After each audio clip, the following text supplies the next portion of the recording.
Intensely sends it to the outside. He can't get there. Kevin King is going to win the Barbizzo FTF Cup Series. Into the lead. Bud gets wrecked in front of the pack. He saves it. 3-4 wide as they come to the white flag. Here comes Vargas down on the apron. They are 5 wide. Ian Plash will win it at the line. Is this package? Oh, there goes Jordan Lopez Jr. That's your race leader. Caution flag is out. Still no one willing to give up as they're going to be dead even off of the first chicane. Oh, he saves it. What's going to happen here? Here comes the canvas. Oh! Get your foot there. He's got it. He's got it.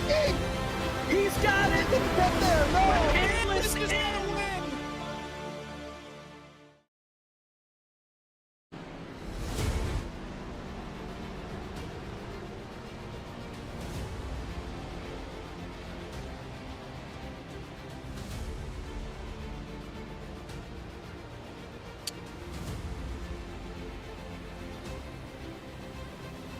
Core welcomes you to Eldora Speedway. My feed's not working. I don't know what's going on. We're off to a fantastic start. It's the Brayton Laster Pizza Party thing here at Eldora. Glad to have you with us. Jacob Pitts here with you. Pre-race show. Woo, lots of fun. We're back. We took a week off for the July 4th holiday. We're here now, set to go, and, well, we're dirtying things up a bit. We're at Eldora, returning here. We actually did run here in the past, back in Season 3 for the All-Star race in the trucks. Tonight, though, high horsepower. We take the Gen 4 Cup cars around the racetrack with the new dirt update. Should allow for some pretty interesting stuff out there. But first, let's take a look back at the exhibition race from 2 weeks ago at Charlotte. Welcome to the Core Summer Series presented by SimRoute Market as Malillo almost gets loose in the middle of the corner. You can see how much he's trying to hang on to it off that onboard camera of his rig. That wheel is all over the place. And Travis almost got turned in the front of the field by Michael Frisch. And to get underneath Travis Brown. Travis is going to go to the inside. Champagne is going to get there. He's going to bounce off Michael P. Frisch. They are all going to wreck behind Travis Brown, who wins the heat. Champagne hung on to second. Will Schildhouse wreck Melillo to win this exhibition event? He goes down to the apron and is going to drive it all the way to the bottom. And at the line, Justin Melillo will survive some way, somehow, to make it. And did he ever ride the lightning just like his board said? To lap number 7, they are 3. They are almost 4 wide entering turn 1. All over each other, a little bit of contact, and now they're going to go on the wall. It's half the field. Caution for the first time tonight. Into the stripe. White flag here in the B-main. Top 4 will advance to the feature. It is still Sean Butler and Champagne in turn 1 for the last time. We'll find out who gets to the feature right here. Turn 1. You see Justin Melillo in the back end of that car going to step out as they come off turn 2. Still Butler and Champagne are side by side. They're wrecking behind them. It's, I believe, drive-thru's going to go around. That's going to open the door for Going to get 3 wide. And now for this transfer spot is Harry Tiller. Oh, Champagne got set up the racetrack, and that puts him outside of a transfer spot. And now Tiller and Melillo, they're all going to wreck. Everybody's going to go around. Sean Butler's able to save it. It's going to be a race back to the line, and maybe in control of this thing. Vargas going to be a little bit of contact between these 3, still beating and banging off each other. Gabe Wood's going to go around. Move on Ryan Vargas as he will down the backstretch. He looks to the outside. Vargas covers the spot. Travis hangs a left. He goes down to the inside. There's contact. They're sideways. 3 wide. Here comes Melillo on the outside of the racetrack. Travis keeps his foot in it. They're tracking it through 3 and 4. He holds on to the lead. There's still going to be 3 wide. Drive-through might make a move here. 3 laps to go. Contact. Into the wall goes Travis and DT. There is no caution. 5, 6 cars are left racing for the win. Coming to 2 laps to go. Ryan Vargas and Sean Butler side by side for the lead in turn number 3. You've got Melillo and Gabe Wood side by side right behind. Right now, Vargas and Sean Butler still side by side, both with drafting help behind them, Going kind of floating around. Who gets back to the stripe first, Jacob? Here comes Butler down on the bottom with the help from Melillo. Vargas on the outside with the help from Gabe Wood. Where could Gary Owen go? Could he have an impact? Vargas starts to pull ahead. Butler pulls back even into turn number 3. They're leaning on each other. Now Butler's help gets sideways. Here they come side by side. Butler by a hood as they come out of turn 4 for the last time, but Vargas with the run on the outside, and the help from Gabe Wood puts Ryan Vargas in victory lane. He got a bump from his buddy, and it is all Ryan Vargas out of La Mirada, California to win.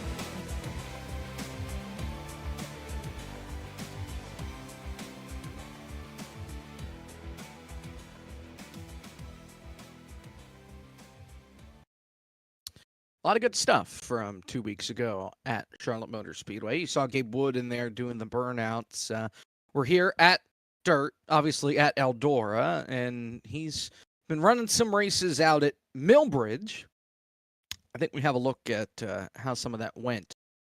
Yeah, here it is. And you picked a fine time to leave me loose wheel. Thanks to, I believe, Travis for the video. And yeah, not a fun day at the races for Gabe Wood preparing for tonight's race at Eldora. As that wheel goes flying. Great job by the flagman there to stop the wheel from bouncing on and by. Nonetheless, well, here we are at Eldora.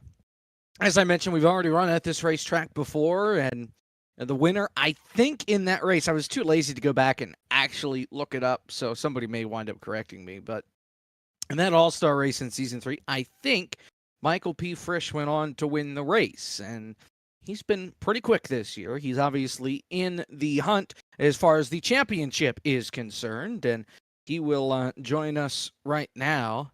Well, he will. There he is. Drag him up. Make sure he doesn't say anything bad.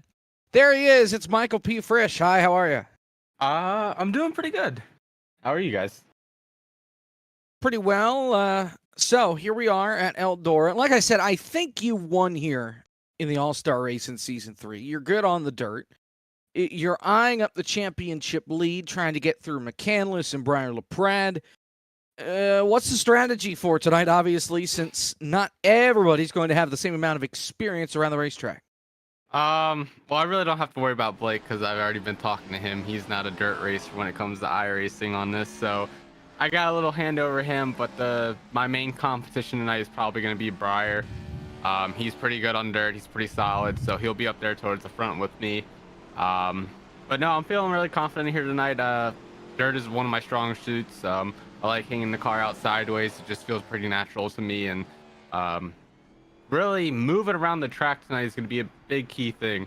The top line, knowing everyone thinks it's going to be the top lane, but I've been doing a lot of practice. Almost did 50 laps in practice, and I think we have a bottom lane tonight, so it'll be interesting to see. Found the cheese, so hopefully we'll be using that and get us to the front pretty quick. Appropriate finding the cheese for the pizza party race, nonetheless. iRacing unveiled their dirt refresh update a couple weeks back, and that's pretty much what we're taking advantage of tonight. How much does that change how dirt racing was in these cars or in the trucks or even the ARCA cars compared to the fact that we can run the cup cars around this racetrack? I've done quite a bit of testing myself on some in the second round of Road to Pro. We do have a dirt race, so I've been fiddling around with dirt just to get an early scoop on it and just get a feel. And it's definitely changed. There are certain parts of the tracks, it does feel like it's a little bit wetter than others. Like a car hasn't been ran over there, so you get like a really strong force feedback in your wheel that you have a really ton of grip in the front of the car, and it just starts turning down the track. The slick line has somewhat better grip now, so when we actually go into it, we're not just completely sliding up out of it. You can actually kind of stay in it and work around it, which in real life that's what they do in the slick lane. So it's definitely improved for racing quality. So I'm very interested to see how it's going to work out tonight. 2 races to go after tonight, 2 rounds at least. You've got the race at Iowa coming up next week, and then 2 weeks after that, we go to Michigan. As far as the championship is concerned, right now, we're looking at a 3-horse race between you, Blake, and Briar. Sean Butler's still not here. I know he's working on some e-racer stuff right now. Don't know if he'll make it tonight. If he doesn't, that plays right into your hands. That eliminates one of the guys that's competing for the championship. Oh, yeah, and you've got Shieldhouse in there, too, the defending champ. Great. He's trying to win this title as well. I knew I was missing somebody. Do these final 3 races play into your strengths, or are you really going to have to be on defense trying to prevent those guys that you're racing with to get to the front? Well, like I said, it's really hard with Blake and Briar. Like we're so close to each other when it comes to hitting consistent laps or just managing the tire or the right front or whatever it is in the race may be. We're all pretty good at that, so it's really just going to come down to who's going to play their cards right in the last 2 races, whether it's take 2 tires with 10 laps to go and never look back, or it's saving your tires throughout the whole entire run and playing patience. You know, everybody's different, but you got to kind of have to play your cards, and that's how it is with the top guys. I mean, you can try to read them as best as you can, but I mean, we're all on the same page, and you know, we got to try to do something different to get ahead. So one last question, since I know it's on the minds of everybody. Firecracker 400 kicks off later this week. That event is why we have another off week here in the month of July. I know you're pretty good at the 87 thing, so your thoughts going into the Firecracker coming up throughout the month? We've been ready for 2 years now. I'm so happy it's been back. I mean, the 87 car is my pride and joy, and I'm sure it's Sean's, and I really wish I'd be doing prelim, but I'm here doing core. But no, honestly, that event is so prestigious, and it's so, the amount of talent that goes into that race and the amount of work when it comes to the open setup stuff, that a lot of these teams that actually do build setups are all for modern cars. So when you build old setups for these old cars, you kind of have to take a step back and learn some new stuff. So that's always the fun part, working with all your friends and whatnot. So my main goal is just to get through prelims and stay up towards the front. All right, thanks for your time, Frisch. Best of luck. And one Briar LaPrade just joined the session, so the competition just got a little bit harder for you. Yeah, I know. I didn't want to work tonight, man. Now I got it. Well, we'll see you at the end of this deal. Good luck. Thank you. That's Michael P. Fresh, driver of the number 58 Ford Fusion, and we're about set to go here from Eldora in the Brayton Laster Pizza Party. This should be a lot of fun. I can't wait for it. James Pike joins me here coming up in just a few moments as we get set to go. We do have late breaking stories, though, and I want to address this now. Breaking news from one Gabe Wood, who writes in, SOS, cat just chewed through my HDMI cord, running to Dollar General to get another. Incredible. Mechanical failures can still happen on the iRacing world, and don't let anybody tell you otherwise. Cisco found out the hard way last season. Nonetheless, race, what is this? Race 7? 7 and 8?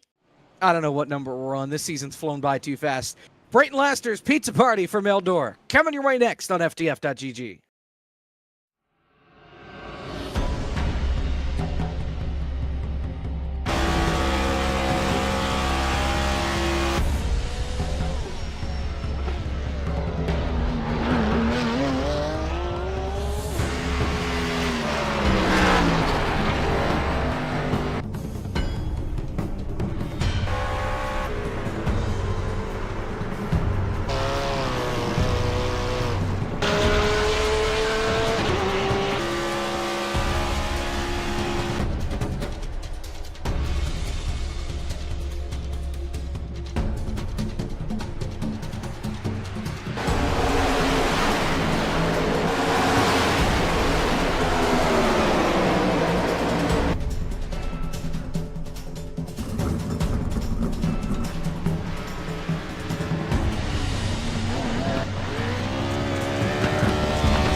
Green flag, we're racing.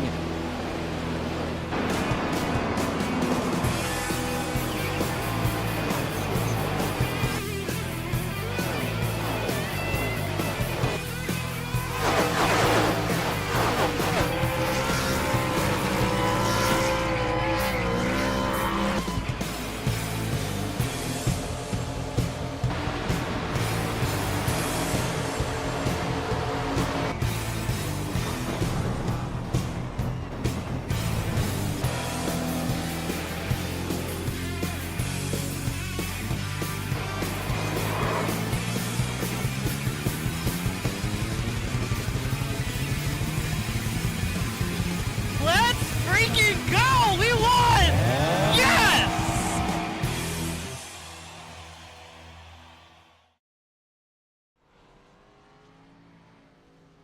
Core, presented by SimRapMarket.com, welcomes you to the virtual Eldora Speedway in Rossburg, Ohio. Tonight, we welcome you to Brayton Laster's Pizza Party here from the dirt in Ohio. Glad to have you with us here on FTF.GG. Jacob Hitz and James Pike alongside. We're about set to go here from Eldora. And one thing before I ask you anything, James, can we address? Can we go back to what we saw right before we went to break? One, Mr. Brayton Laster. Yeah. Okay. There we go. Can we confirm now that those aren't vapes? He's excited to go for tonight. I mean, all I was going to say is you just tell the people he's hitting the party streamers like anybody who is having a pizza party should, yeah? Got a whole pizza fiesta going on. It's bigger than a party. And you got the box behind him there over the shoulder. How about that? Nonetheless, we're gritting now for race number 1, James. We're back after the break, after the exhibition race 2 weeks ago. 3 races left, 2 to go after tonight as far as the championship is concerned. And it's 3 racetracks that are nothing alike: Eldora, Iowa, and Michigan.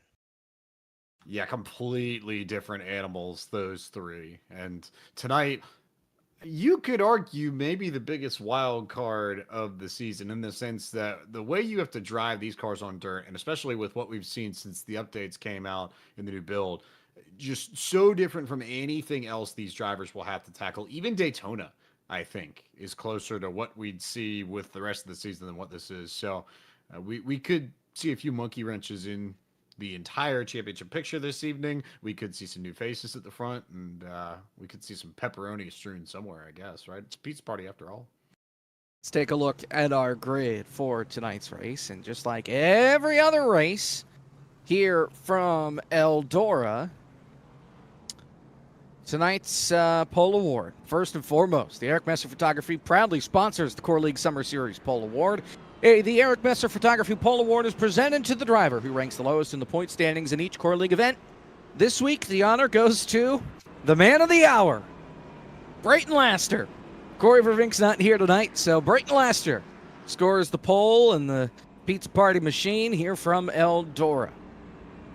Eric Messer Photography will award the driver with the most poles this season with their very own trophy for their hard work and dedication to the Core League. Eric Messer Photography, the official photographer of the Madhouse, Bowman Gray Stadium, and the Core League Summer Series. The rest of your starting grid brought to you by Alpha Prime Racing. We'll scroll through that at the bottom of your screen right now because I believe... oh, no, we do have plenty of time until we go green, but nonetheless, let's take a look here, James, at, well, this racetrack in and of itself here at Eldora. Eldora, fun place, fast place, one of the most famous dirt tracks in all the world. Half a mile in distance, just about 0.8 of a kilometer if you're trying to complete one lap here. A place that's over 50 years old. This place opened up in 1954. 4 quarters as per most ovals, 24 degrees of bankings in the corners, 8 degrees of banking on the straights, but it's all dirt. So you will want to most likely be up near the fence to find the cushion. As it stands, weather, we're going to be racing at about 8 p.m. local time in Sim on June the 19th. 77 degrees Fahrenheit. Air temp 59 degree Fahrenheit. Track temp, which is the reverse of how it normally works on pavement. Usually it's the track temp that's warmer, but something to take note of. We are on dirt after all, so that's not uncommon. Winds and humidity negligible. So all eyes up on that top line, that edge of the dirt. The cushion is where you're going to find the most speed. You want to be near the fence, but not in the fence. And this track will cool down even more as the sun goes down in the sim. So it should grip up more as we progress through the night. We'll see how everything progresses here from Eldora. Paced truck makes its way through 3 and 4. And makes the hard left turn to pit lane. Brayton Laster and Ian Plash get us going. The pizza party underway at Eldora. Gigantic, big fan that I think some of the folks at Big Fan Esports would appreciate because we haven't even completed half a turn. They've already gone 2 and 3 wide. Big move there for Laster up the middle as we see. I think that was Moonhead who was able to get that big run on top. It was indeed. So Moonhead to second, Ian Plash in control of this, and Jonathan Cadell up to P3. He likes dirt more than I think he lets on. He talks about it a decent amount if you watch his Twitch streams. So I'm not totally surprised to see him near the front, as it looks like Case Calabac got the fence and Garrett Smithley too. And Brian LaPrade had a whale of a time there up against the outside wall coming through 3 and 4. Nonetheless, Travis not really surprised that he's running in second. I know he has a little bit of dirt experience both in the real world and on the sim. He was one of the faster trucks in that all-star race a couple of seasons ago as Cadell bounces it off the fence. Here comes Kallenbach to the inside looking for that third spot. Trouble in the wall. One car, Gabe Wood, got stuck up into the fence. He immediately tows. Not sure what happened there to Gabe. He was running on the outside of the top 10, and now it's like his internet broke or something. He did get hit by a car up there. We stay green. Chaos there for the 50. I wonder if it was tied into the HDMI cord issues that you were talking about just before we went to break, before we opened up the main portion of the broadcast. It wouldn't surprise me if this monitor had gone out. It almost looked like the car just stopped in the middle of the corner, and he knew pretty quickly that something was wrong. So if anything, big move from Gabe Wood there to hit Alt F4 and at least get out of the way somehow. Well, he towed it. I almost wonder, James, if it's a wheel issue of some sort. I say that only because we saw this last year in a race where Joey Stone, his wheel disconnected. It blinked him from the session. He came back in. He didn't necessarily have control right away. and that caused a crash. I wonder if that's a similar story here. We'll check up on that. Gabe is still in the session. He towed it back to the pit lane, got his black flags cleared. So we'll see how that pans out. Ian Plash, your leader, almost 2 seconds back is Travis Brown. Cadell is third. Case is fourth. Champagne sits in the fifth spot. Great battles, though, with some championship competitors. You've got Brian LaPrade and Michael P. Frisch going at it. Wes Graham in the picture as well. 8th, 9th, and 10th here. Fun stuff here amongst this bunch, and especially if you look a little bit further back beyond this group. Look at that group with Brayton Laster, Goen, DT, Schildhaus, Blake. They're all within, I mean, call it what, maybe a second or two of each other, tops? Yeah, they're pretty close together right now, and this could really shake up the point standings by the end of the night. As you mentioned, this is pretty much the wild card. We've got trouble. It's Champagne and Harry Tiller. Frisch gets involved, as well as Wes Graham in turn number 2. Championship implications on lap 10 here at Eldora, as there was contact battling inside the top 5. We'll take a look at the replay momentarily, but I believe it's Garrett Smithley that gets into the back of Champagne in the middle of 1 and 2. You see that turn right there? Tiller just gets, barely, if anything. And then Frisch had nowhere to go to avoid Tiller, nor did Wes Graham. So, bit of a stack-up effect and an accordion effect to bring out our second incident and first proper yellow of race 1 of the night. Another angle here, you see the 4 just touch the back of the 38, and that's sometimes all it takes in these dirt cars to get a car sideways. Nowhere for Frisch and Wes Graham to go. We need to ride on board out the back of the 19 of Michael P. Frisch, because he gets by basically by the skin on his teeth. We can take a look from the 19, the Ledford Pink Machine here of I know who you are, Brian LaPrade. And off the wall, and yikes, that was close. He about got the Harry Tiller treatment there from Harry Tiller, tipped up to the outside wall, but he's just able to avoid. Ever so close that was for Pryor. That was, I don't know if it necessarily counts as full-on heart in mouth, just because you've got a lot of time to make up any sort of setbacks that you may come across if it pans out that way. But you're never going to complain about Mr. Gregley. Let's put it that way, Jake. Let's get a welfare check here on one Gabe Wood. What in the world happened, Gabe? It has just been one hell of a night. First, before the race even started, my cat decided to chew through the HDMI cord, so I had to run to Dollar General to get another one. And then I was running pretty good, getting the track figured out, and my steering wheel came unplugged. So Fanatec decides to make the power cord really loose, so that kind of bit me in the ass. But other than that, doing great. Has duct tape been applied to the area here to solve any issues? That will be part of the halfway break. Okay, well, hopefully the wheel stays plugged in the rest of the way, Gabe. And the good news is you're back on the lead lap, so we'll see how things go for you here the rest of the way. Good luck. Okay. Make sure you move back to the channel I was in. Yep. On it, done it. Green flag, we're back to racing here at Eldora. By the way, Justin Malillo had a problem. He is a lap down after spending about a minute on the pit lane, getting some stuff worked on there. I'll check in with that after things calm down a little bit. But Ian Plash well out in front. Brian LaPrade getting eaten up 3 wide. Travis on the outside. You've got David Schildhaus on the bottom. Here comes Cadell to the outside as well. Garrett Smithley has torn up the right side of his car already, and we know he got into it a little bit there just a few laps ago with Champagne, but that thing is used up, but he's also up near the front, so I suppose you take that trade more often than not, but impressive for him. This is one of his better runs of this season of course. That it has been as they make their way back through 1 and 2. See Garrett Smithley there, who won back in Atlanta at the end of last year. Good battling in the mid-pack as well, as they all just slide up toward that outside wall. You heard Frisch talk about where there's grip, where there's not.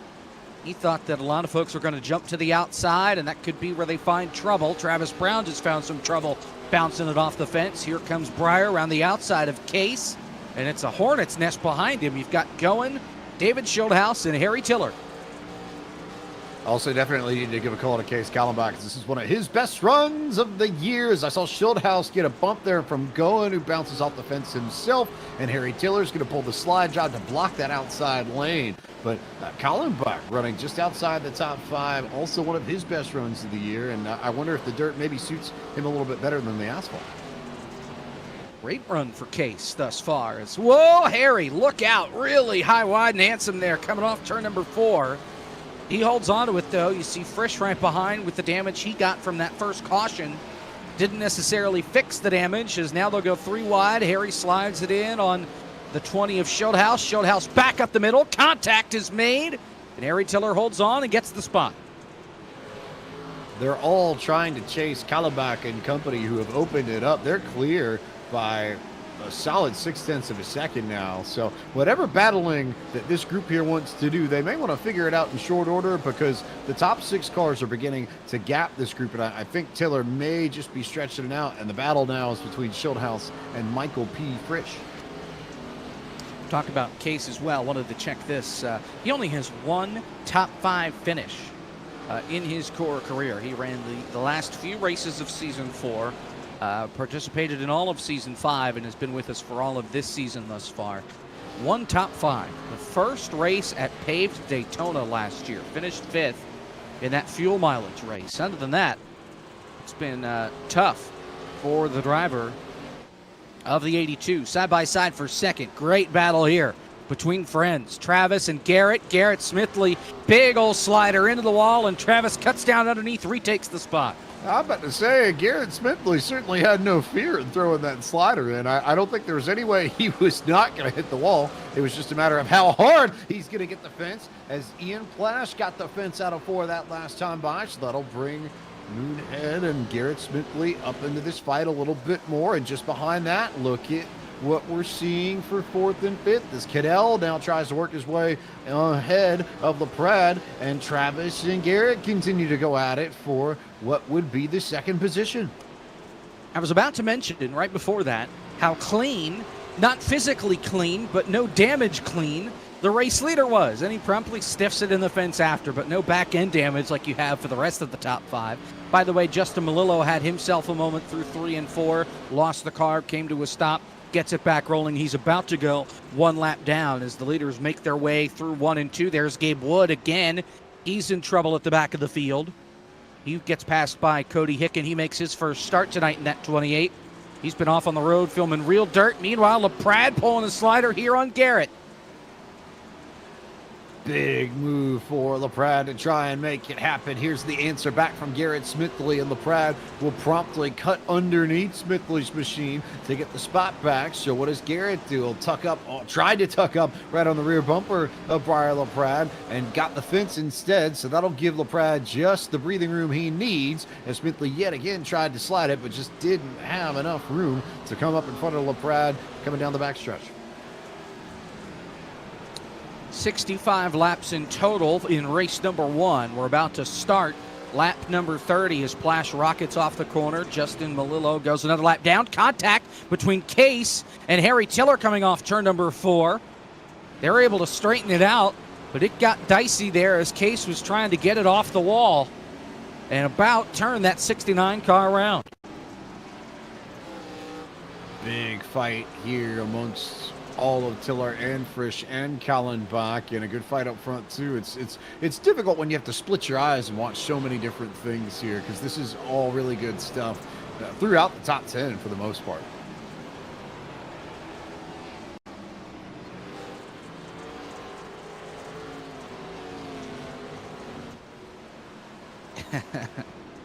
Harry Tiller not too happy. I heard him say, "Really?" over the radio. I'm not sure what he is upset about. Nonetheless, here comes Goodell to the inside, looking on Garrett.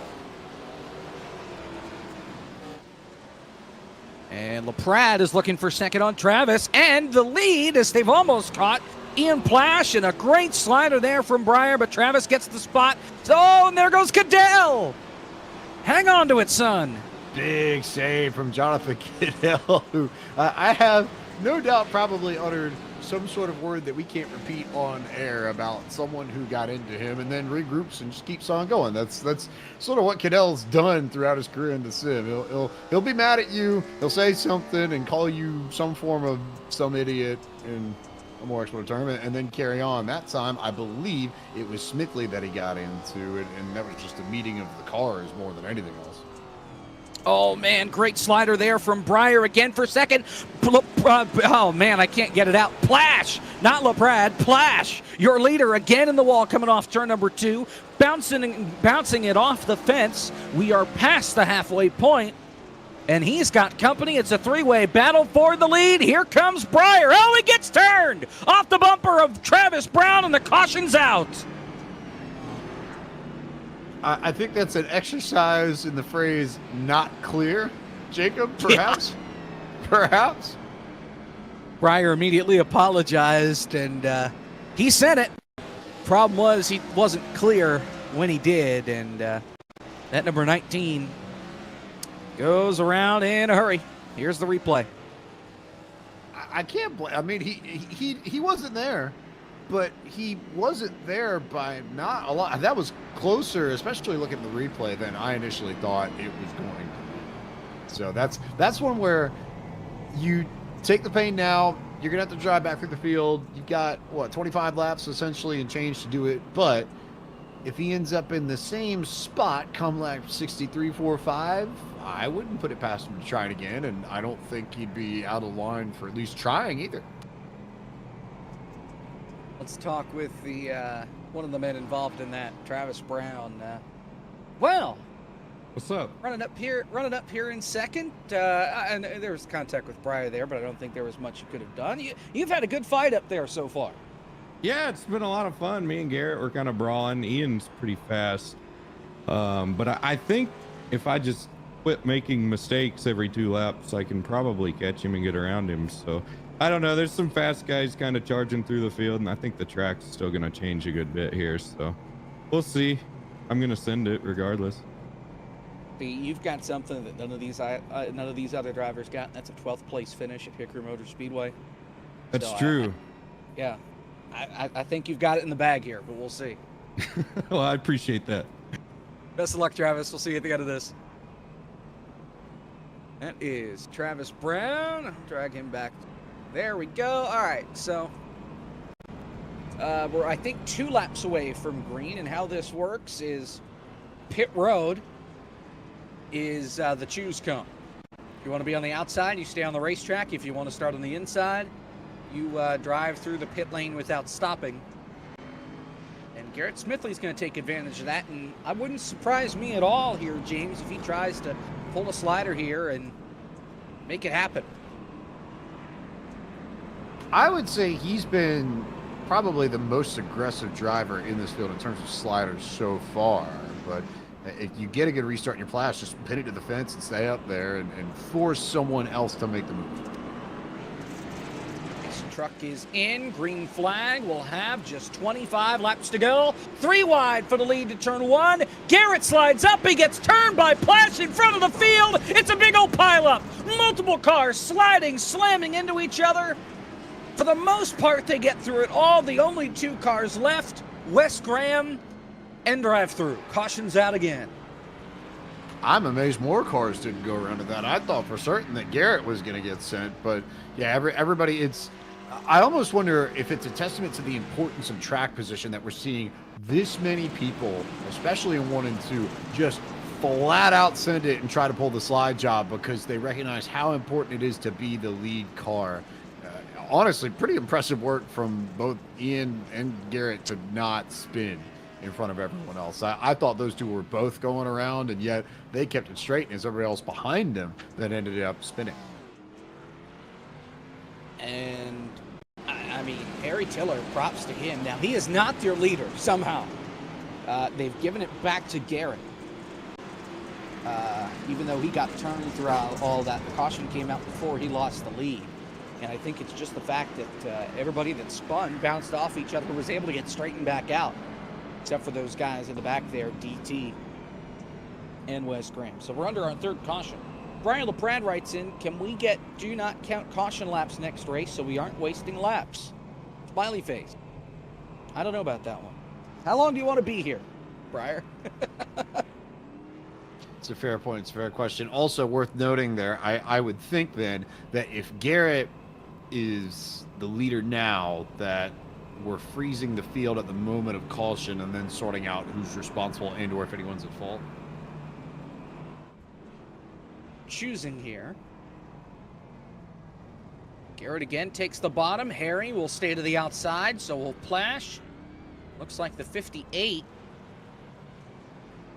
of Michael P. Frisch will make the call. He'll head to the pit lane and take the bottom side. I think we're in for an adventure is what you're telling me here, Jacob. That's just my hunch. Yeah. Yeah, it's not going to get any cleaner the rest of the way as far as contact is concerned. So here we go, set for the restart in Brayton Laster's Pizza Party in Eldora for the Core Summer Series, presented by SimRatMarket.com. Green flag with 20 to go. Where does Frisch end up in all of this? Remember, he got turned around at the beginning of this race and is driven back to P3-0. That was a shoulder and a half that Travis Brown just laid into Case Kallenbach's machine and sent him straight up into the fence on corner entry in 3. So Kallenbach's going to repay the favor and get underneath him in 4, but Travis is going to maintain the position. But Harry Tiller all of a sudden is in control of this, but Plash has gotten out front, and here comes Garrett Smithley bouncing off of Michael P. Frisch.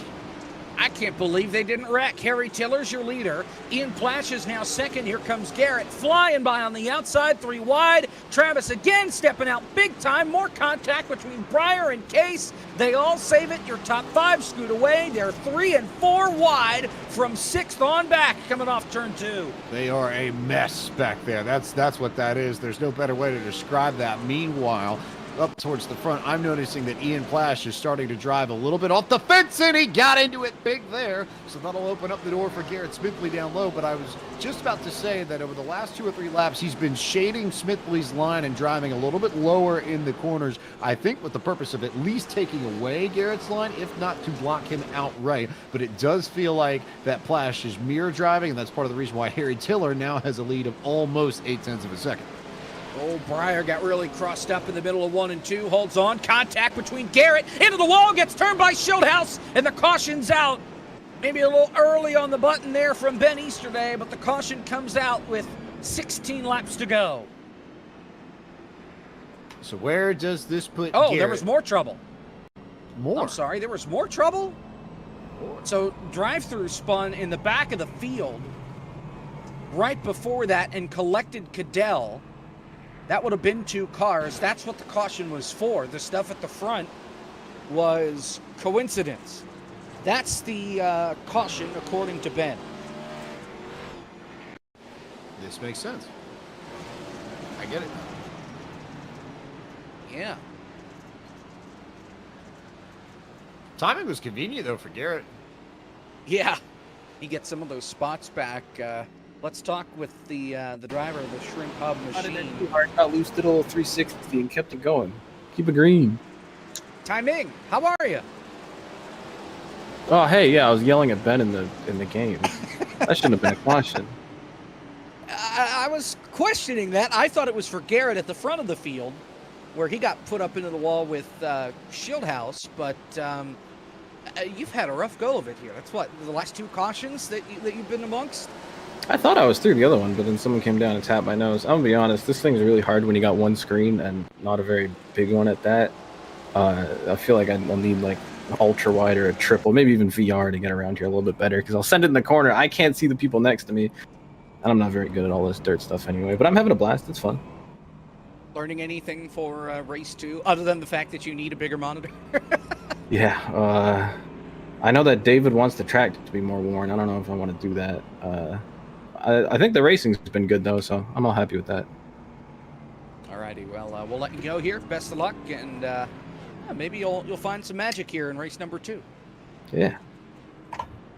That's the Shrimp Hub machine. Drive through. Send him back on his way. Field is choosing here down the front straightaway. By the way, just want to shout out all the folks that are watching us here on this Monday night. I know that the World of Outlaw Butt Kicker Late Model Series is going on over on the iRacing channel right now, but we have been king Monday nights since we've come on board here in June. Just want to appreciate everybody for hanging with us and join the fun in the Core Summer Series. Pizza Party's not done yet, though. We've got 11 laps to go in race 1 at Eldora. Green flag, Harry Tiller is gone on the outside. To a point, I'm watching Michael P. Frisch on the outside, though, who's got that preferred lane over Ian Plash. And now here comes the send from Michael P. Frisch to go to the front. He somehow used the rear bumper to back Tiller into the fence and take the lead. I don't know how that worked, but all of a sudden, Michael P. Frisch is up front with 10 laps to go. Those physics did not work. Ian Plash is getting bullied mid-pack. He loses almost a half dozen spots. More contact. Case, can he save it up against the fence? Yes, he collects Ian again, and he continues to hemorrhage spots in the middle of the pack through 3 and 4. Meanwhile, the battle for second, here comes Breyer underneath Harry Tiller. Inside, 10 laps to go. We've got a car round. Justin Champagne, though, we stay green. Down on the inside of the racetrack, so he'll stay out of the way. Frisch in front, 4/10 of a second. Tiller in that second spot, and Breyer LaPrade beginning to make his charge at third. And David Schildhaus up into the top 5. He hasn't quite been there. Oh, Harry Tiller! Tiller and LaPrade and Schildhaus, and I have no clue who's going to get second out of this. How about Blake McCandless? We have in saddle trouble. There goes Travis going. Gabe Wood cautions out. Inside, 10 laps to go. But, man, how about Blake McCandless? We haven't said a word about him all night. He comes out of this in the second spot. As we gather our bearings there, because that was truly all over the place, I just wanted to make sure that the people of FTF.GG know that Kevin McAdams is home this evening. And that is your Kevin McAdams update. Wow. Amazing. There you have it. Yeah. All right, let's take a look at the crash.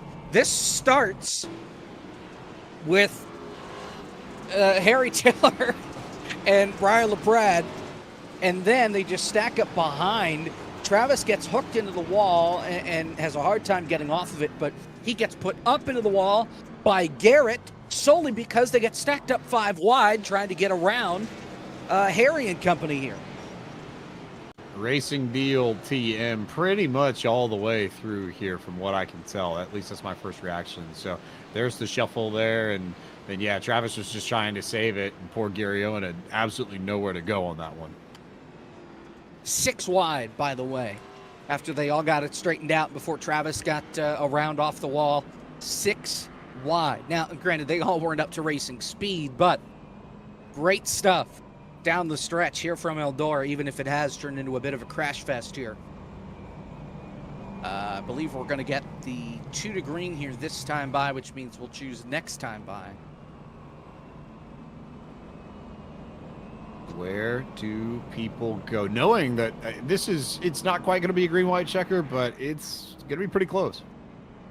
Well, right, and you know, this is the most amount of laps that you're going to have left. Try and win the race. If we go to overtime, you're just going to lose laps, and then you only have 2 laps to go instead of maybe a 3 or 4 lap dash. I think right now we're looking at a 3 lap dash. So, oh boy, okay. I think we're making a distance change for race number 2, so hang with us. But how about McCandless going to choose the bottom here? Frisch and Garrett Smithley choosing the outside. I'm on replay. Let's go. We'll have 3 laps to settle in Brayton Laster's Pizza Party. Green flag. How deep does McCandless send it underneath Michael P. Frisch? Answer, truthfully, not as much as he could have, but he was hoping that Frisch may get the fence. Here comes Garrett Smithley to the outside. David Schildhaus down low, bringing West the mess into it. In case Kallenbach has been up and down through this field like a yo-yo, and at the end, he's up towards the front. His car smacked the wall behind. Still green for now. Now Cody Hicken into the wall. We still stay green. 2 laps to go. Contact, Schildhaus and Smithley in the fence. Case Kallenbach comes through in third, as here comes Frisch on the outside, McCandless on the bottom. Didn't Blake say he was awful? Schildhaus around, cautions out, we're going to overtime as Frisch took the white flag. Ben, once again, undefeated on the button. Schildhouse saved the race car, but we're going to overtime. Boy, oh boy, oh boy, oh boy. What is next? Where do we go from here, Jacob Hitz? In the Core Summer Series presented by Simrad. I'd like to point out the top five cars made it across the line before the caution came out. For the record. So if Michael P. Frisch is unhappy, that might be why. 5 cars crossed the start-finish line and took the white flag, and the caution still came out. Here's the crashing at the back of the field. That's Gabe Wood in the fence, and Cody just gets driven through and slams the wall. He's able to pop it in gear and get it rolling. Then the part 2. Nice 360 from Cody Hicken there. I'll give him props for that. And then, yeah, there goes Schildhouse, and there's the caution. He saved it, though. He did save it. Well, it's because Goodell had to straighten him back out. So, well, overtime, unlimited attempts. Am I the only one thinking? Think, and in fairness, I think anyone in his position probably would do something similar, but that we're just waiting for Blake to make the one really big sin from the bottom to try and pull the slide job off in like the last corner. Ben, if you can hear me, can you unmute in the broadcast booth? Can we have a discussion here?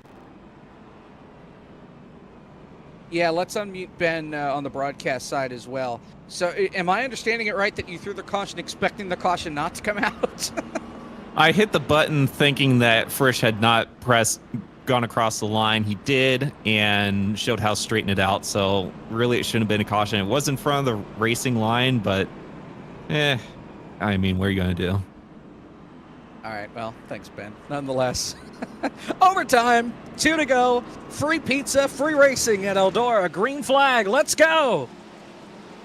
Where does it Oh, come? no, Garrett gets turned into Schildhouse. Big old junk in turn 1. Cadell up on top of Brian LaPrade. And we made it 400 feet, if that. We'll try it again. That was about the whole outside line. That was pretty much everybody who started up there had nowhere to go at all. Yeah. That was not pretty.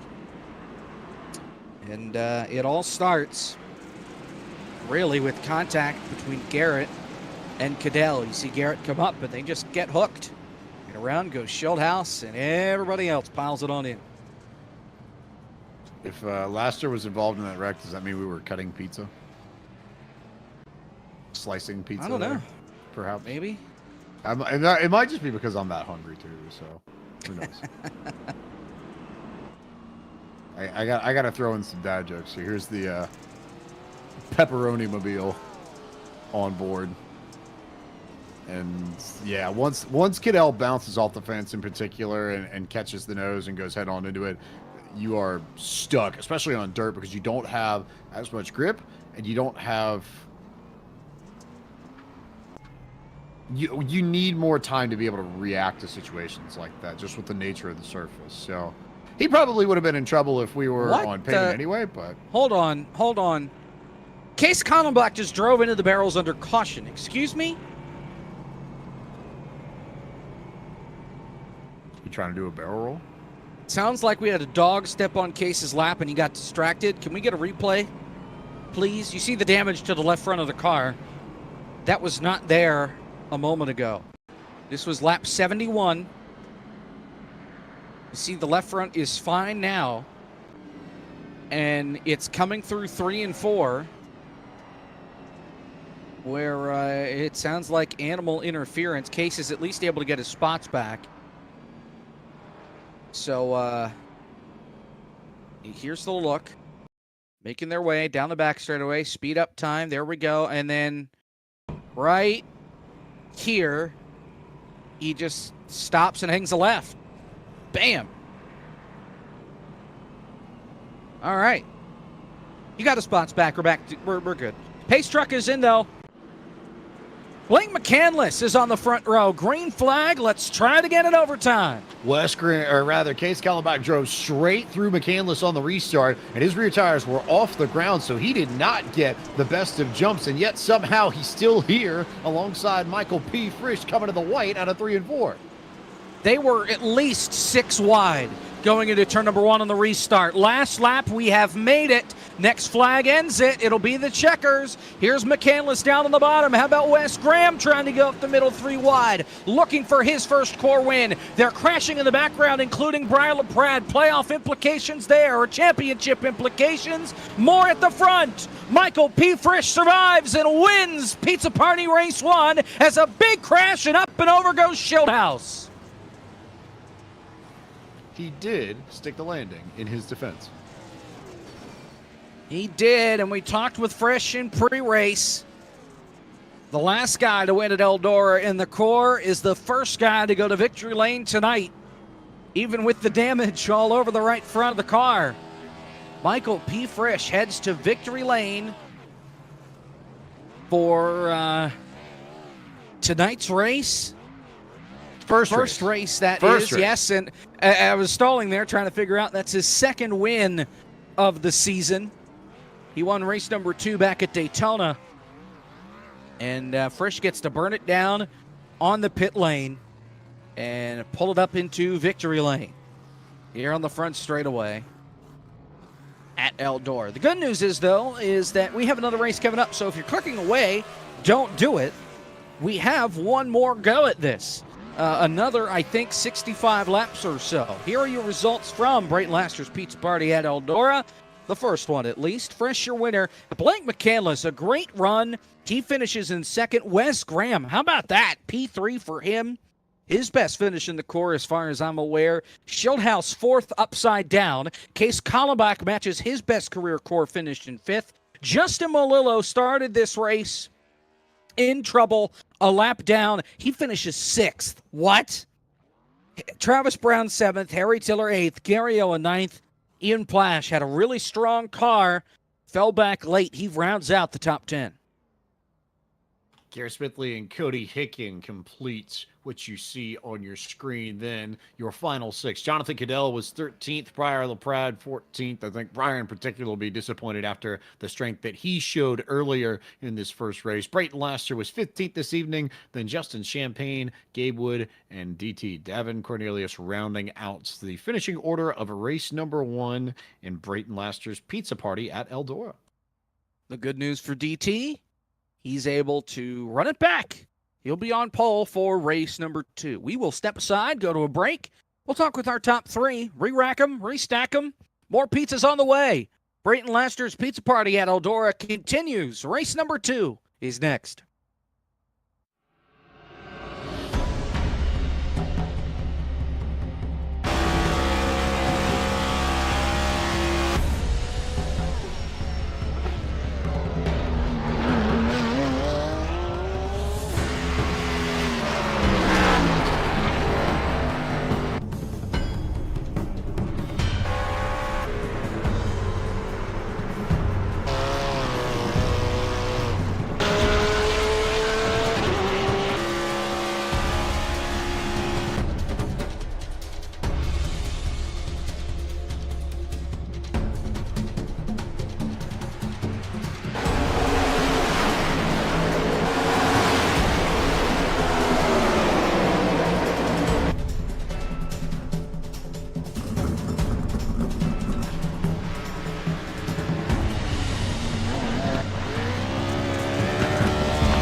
wait for another moment like this. You'll just have to learn from my mistakes. You don't know the half of it. I wish I could slow down these thoughts in my head. Have I been misread? Will the world pass by if I can't hold on? What should I do when I don't feel strong? I just wanna be here for now. What if I let go and just lose control? How do I find out what means the most? I just wanna be here for now. What do I do? How do I stay here? Gotta find you before it all disappears. What do I do? What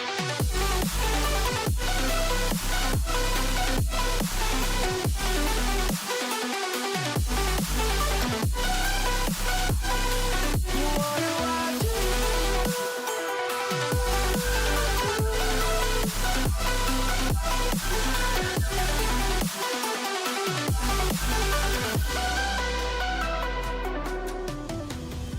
I'm feeling like a soul out of body, stuck on the outside looking in.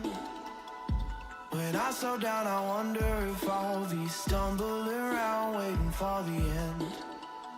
If our sky doesn't have a limit, then there won't need to be a finish.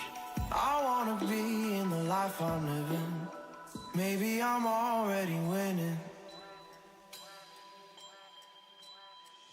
Will the world pass by if I can't hold on? What should I do when I don't feel strong?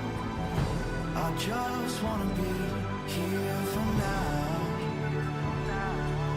What if I let go and just lose control? How do I find out what means the most? I just wanna be here for now. What do I do? Back here at Eldora, and oh my goodness, there you go. Pizza. That's a New York slice right there. Don't forget that too. I Yes, know. it I know is. they care about the pizza in New York. And also advertising the Firecracker 400. How about that? Prelim week. That's Wednesday and Thursday. Wish I could be there. Unfortunately, I got to go in early Thursday or Wednesday night and Thursday night, so I won't be able to be a part of that. But a lot of good stuff on the e-racer side of stuff as far as Firecracker 400. Let's talk with our race winner, Michael P. Frisch. So, not too surprised that you were able to win. Surprised in how you were able to do it, just coming back from the spin. But I thought you said that Blake sucked at this. He finished right behind you. What the heck?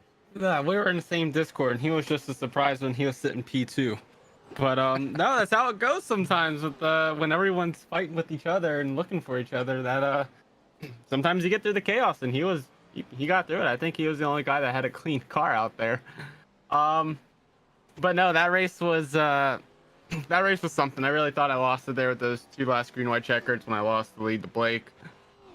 Timing these restarts are very, very tricky when it's on green and not the leader. So especially at a dirt track like this, going into one, everyone's kind of at the same speed and kind of just pick a lane and go. And that's what a couple of those guys were doing. They're sliding up all the way to the wall. Didn't care if somebody was above them. But no, I'm surprised that I got that slider to work on Harry there. I went into turn 3. I had the run, and I never left it. I really don't know how I was not in his windshield, because that should have definitely shoved me up. How about race number 2? Learn anything? I'm gonna just try to avoid the chaos this race, because it's like SmackDown versus Raw out there right now. The beef is marinating and it's soaking up. All right, you're gonna see a lot of fists come out this race. So we're just gonna watch, and hopefully we'll be there towards the end. Alrighty, well, best of luck, Frisch. We'll see you at the end of this. Thank you. Let's talk with second place finisher Blake McCandless with James Pike. Blake, I thought you said you didn't trust yourself. You didn't think you were any good on dirt. And then you come out of here with a P2 in race 1. How'd that happen? Well, I don't think your statement is false. I don't think I'm very good at this. I just got really lucky. The guys were wrecking everywhere, and I kind of wanted to run the bottom because I don't know why. I just feel way more comfortable down there, and feel like for some reason I just can't really run the top very well and make any speed up there. So basically spent all of practice hoping that the bottom would kind of be the way the track moves and the way it goes, and luckily it kind of would do it for about a lap or two on those late restarts, and we were just able to jump forward a couple of spots. And then, that one wreck, we went from like 6th or 7th to 2nd, and all of a sudden we had a shot at the win. So I don't anticipate that the next one will go much better. I think we'll be really slow again, but hopefully we get in a good position. I guess when things are going well for you, it just everything falls your way, and that's just kind of the season we're having right now.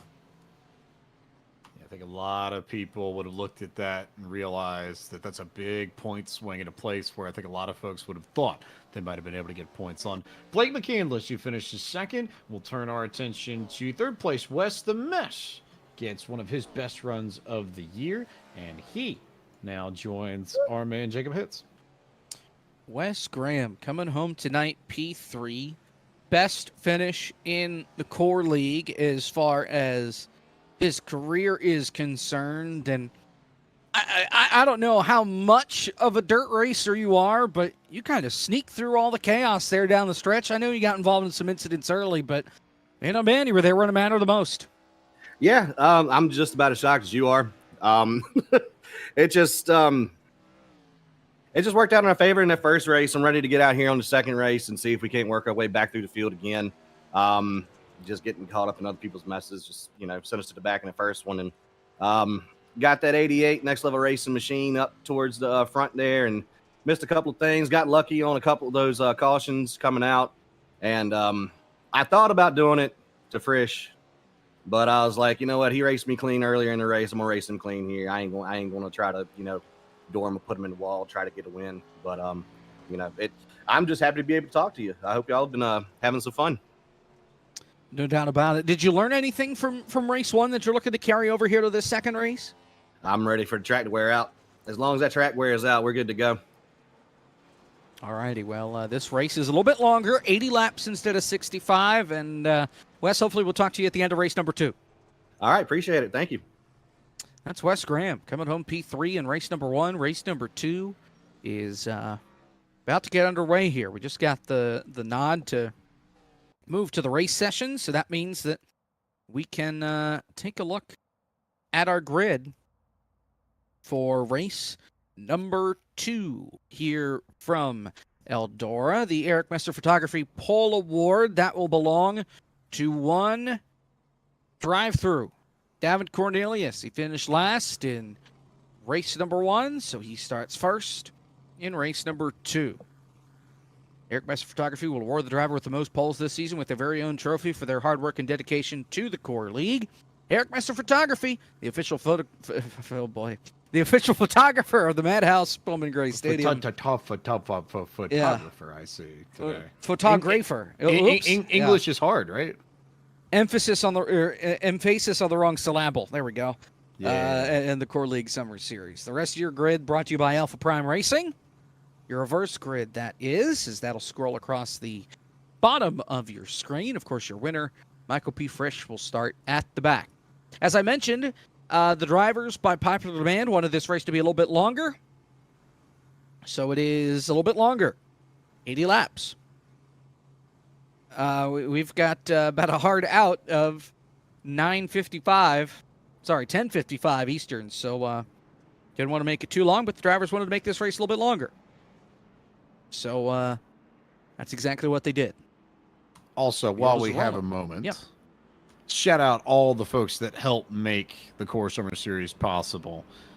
Soundhead Entertainment, Alpha Prime Racing, Learga Security, MAT Liveries, Gabe Wood, Brayton Laster, Eric Messer, Splash and Go Graphics, and of course, SimWrapMarket.com. And a special nod to Brayton Laster and to Eric Messer, who's not only the official photographer of Bowman Gray Stadium, but also the official photographer of all of the lovely tweets that you see on the Core's Twitter page, at the Core League, if you are inclined to go check him out. But he's I would say he's pretty good, but that quite frankly would just be a complete undersell of things.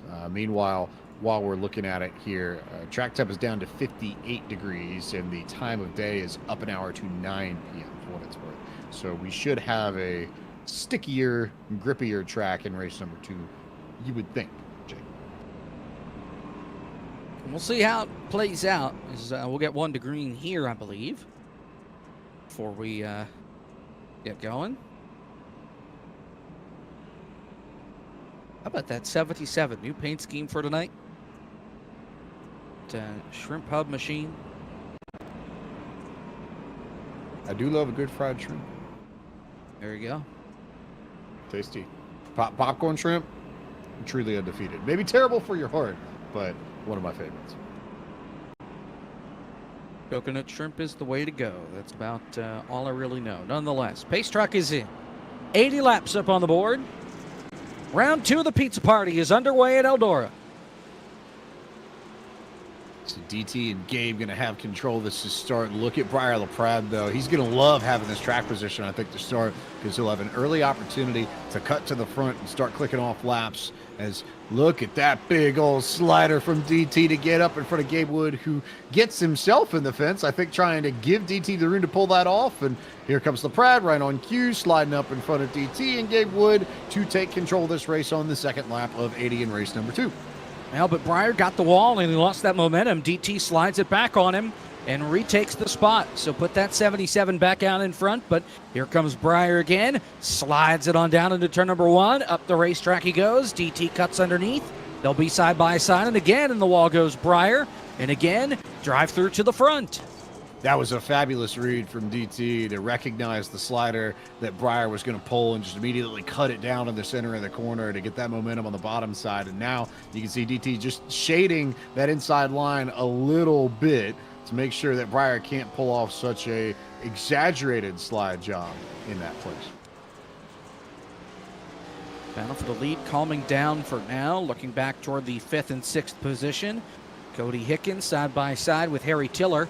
Tiller trying to march his way toward the front. He's already up 5 spots since the drop of the green flag.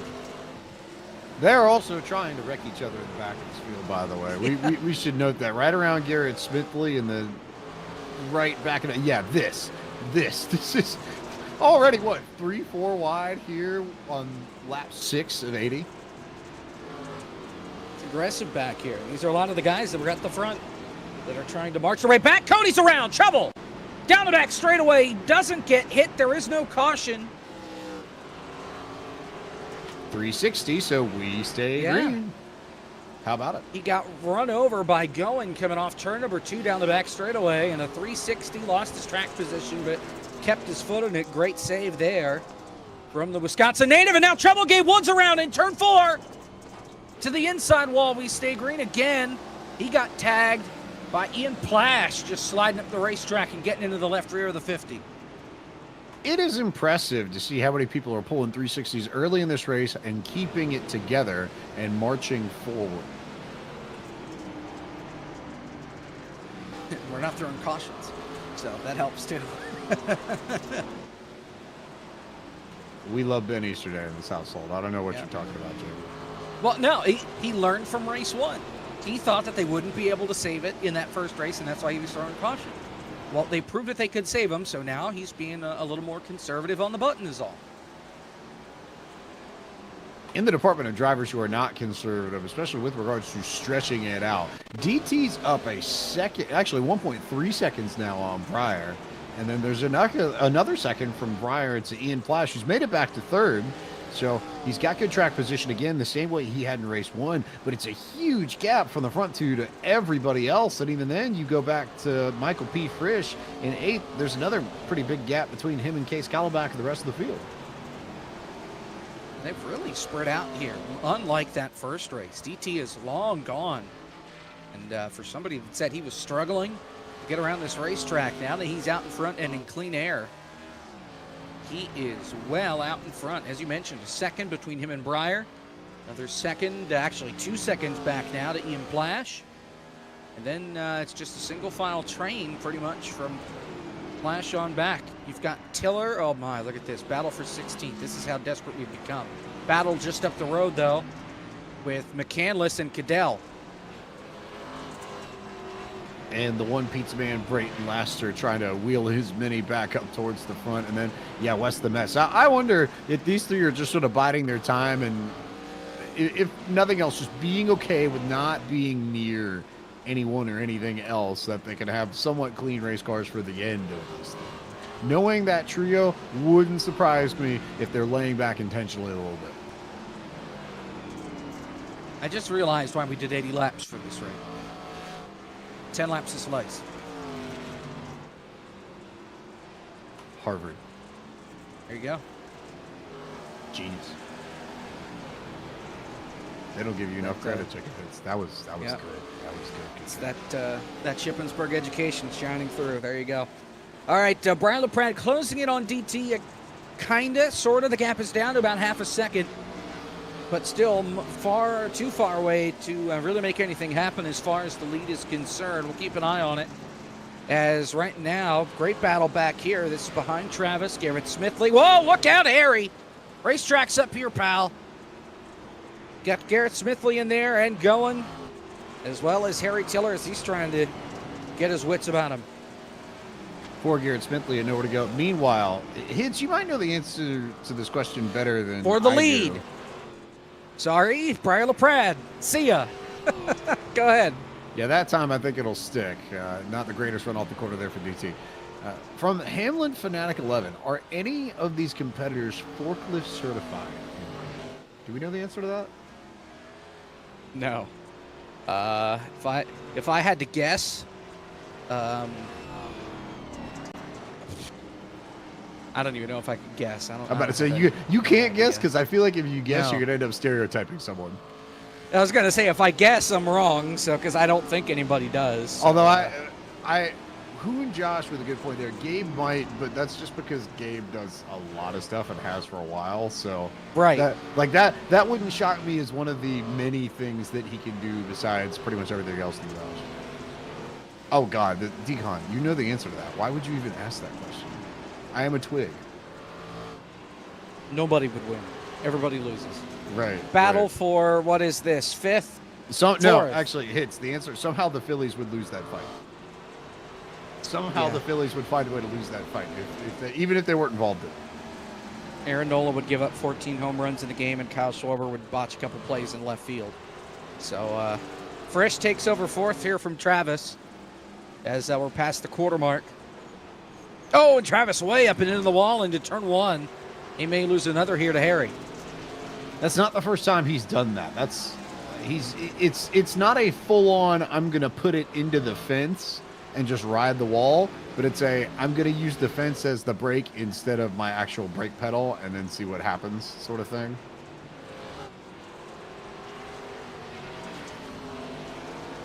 So Brian LaPrade out in front by 1.5 seconds over drive-through, then Ian Plash is third, Frisch is fourth, Travis Brown is fifth. We have gone caution-free through now 23 laps here at Eldora and Brayton Laster's Pizza Party in race number 2. As everybody has really strung out single file around the racetrack. Breyer has lapped a couple of cars. Trouble, there goes going around. Down the back straightaway, he loses his spots, about 4 of them, but we stay under green as he gets his wits about him here.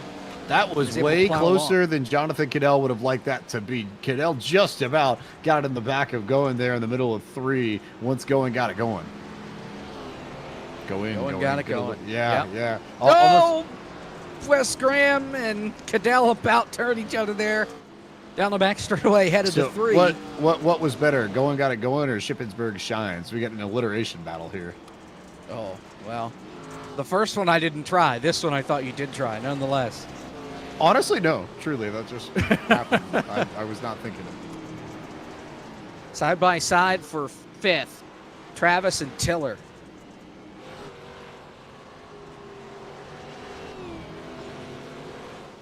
Travis just bouncing it off the fence.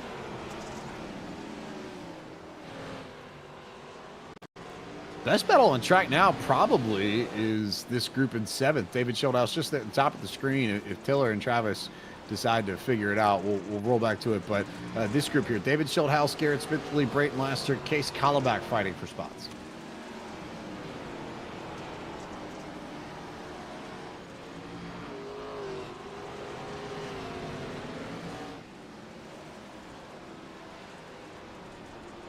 Just looking for something to talk to right about now. Oh, Cody Hickman's off the pace again. Cody Hickman being off the pace. That's, yeah. Lapped car. Had already been lapped once and has himself a moment. Gets it back going.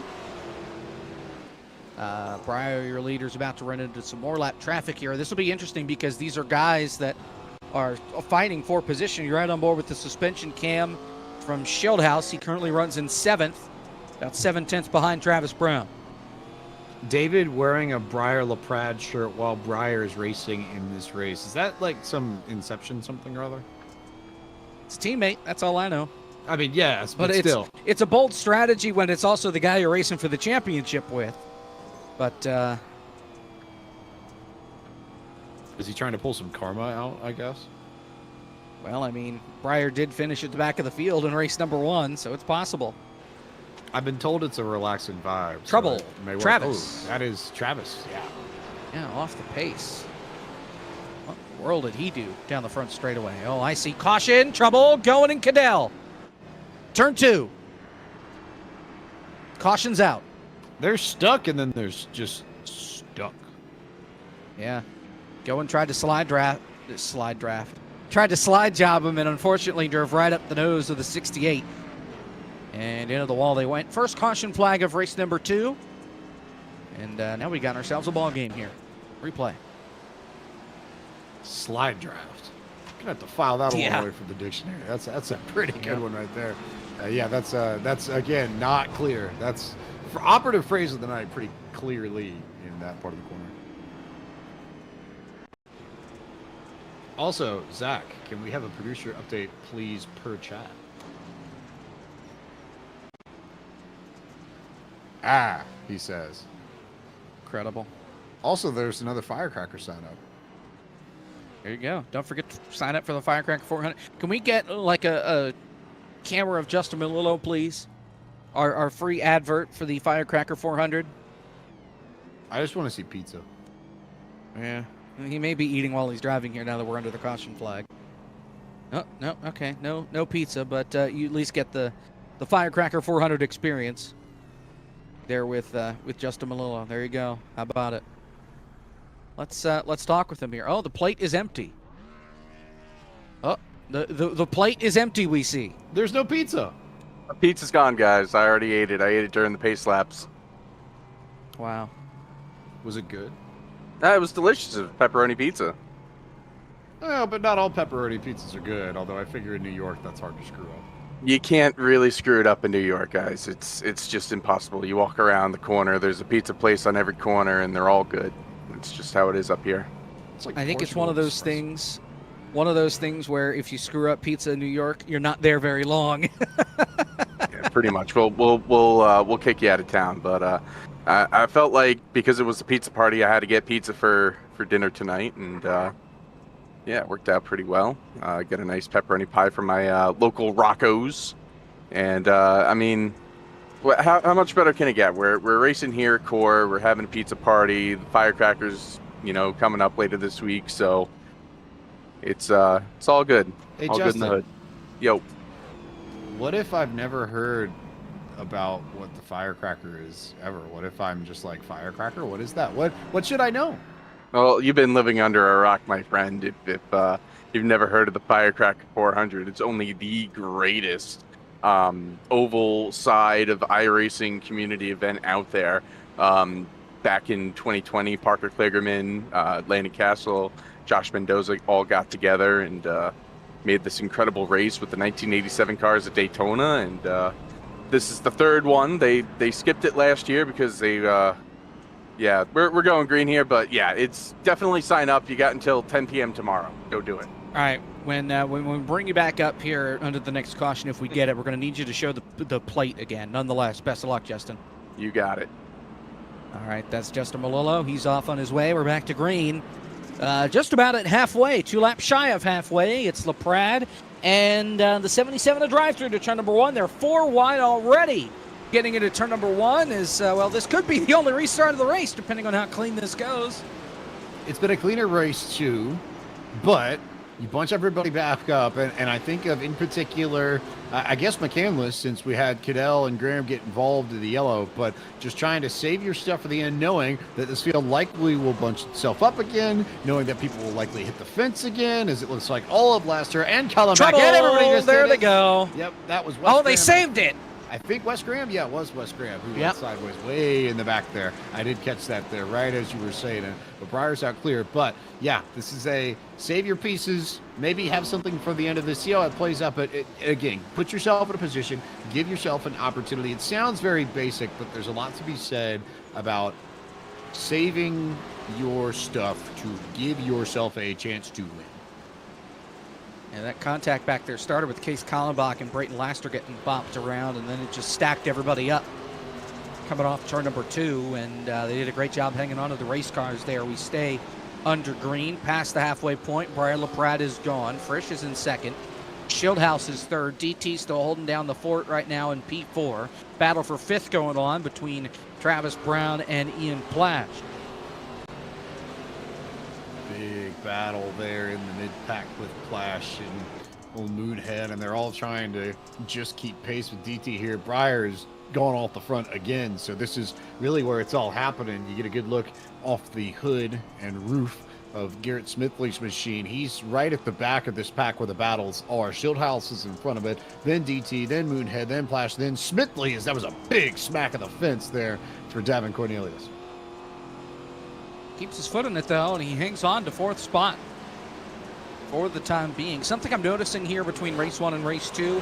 Race 1, they were all really spread out, trying different lines. Race 2, they're all up against the outside wall. Nobody wants to try the bottom side of the racetrack. As I say that, DT goes to the bottom to try it out. But for the most part, everybody upstairs around the racetrack.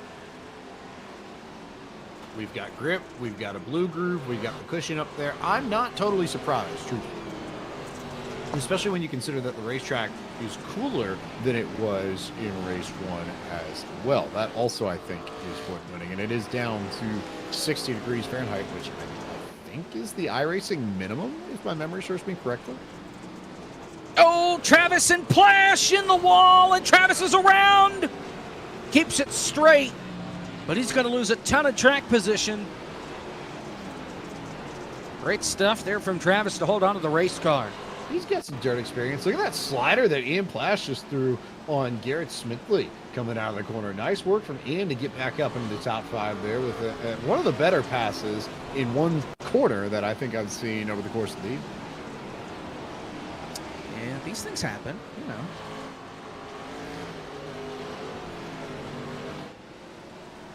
Meanwhile, as they fought, David Schildhouse and DT have managed to separate themselves from this. So it's now Smithley and Plash and Blake McCandless again. We talked about how that podium in race 1 going to be really big for the championship setup.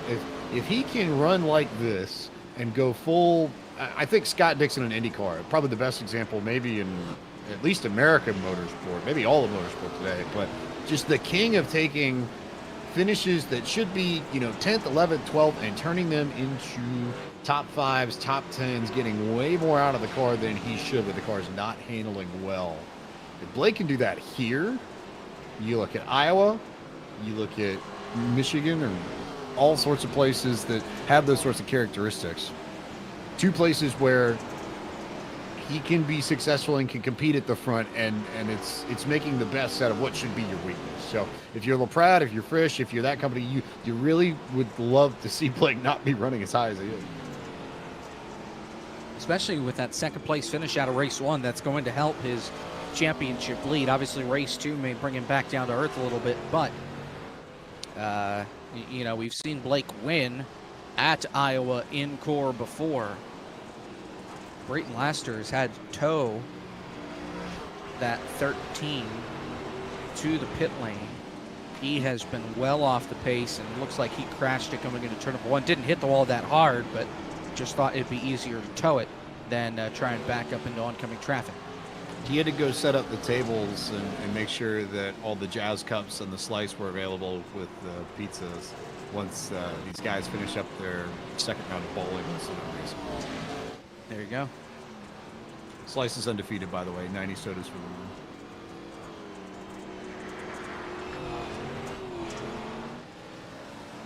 Everybody really strung out, and this race has clicked on by. You say that, but look at timing and scoring. Michael P. Frisch is now down to just over half a second. That's closer than it's been in a while. I was going to be my point that, you know, everybody is strung out, but Frisch appears to be closing in, maybe just a hair on LaPrade. As soon as we stay up now, LaPrade's able to open that gap back up again with 24 laps to go here at Eldora. 2 races remain after tonight. Next week, we are at Iowa. 2 races there. Cody Hickens had a problem. He's back rolling. And then in 3 weeks from tonight, the week after Iowa, rather, we're off because of the Firecracker 200. That is basically the B main as far as the Firecracker 400 is concerned. That's raced on that Wednesday night.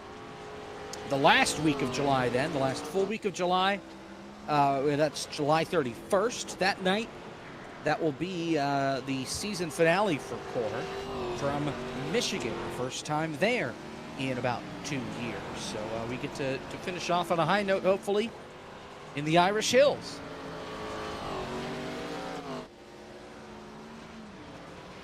Of course, we bring up the point that Frisch has managed to gain on Breyer, and then what does Breyer do but go and respond and tack on 2 more tenths right on top of that lead. So it's now back up closer to a second or so, and the battle is once again with DT, Plash, Smithley, Blake McCandless, all those drivers a little bit further back. This is the group you want to be watching here, because you've got Case Kallenbach and Wes Graham right on the fringes of it too. They're spread out more than we saw in race 1, but there's enough there to where anyone who makes a mistake, you're going to have 2 of them fighting for spots. See Garrett Smithley with McCandless back here. This is outside the top 5, 6th and 7th.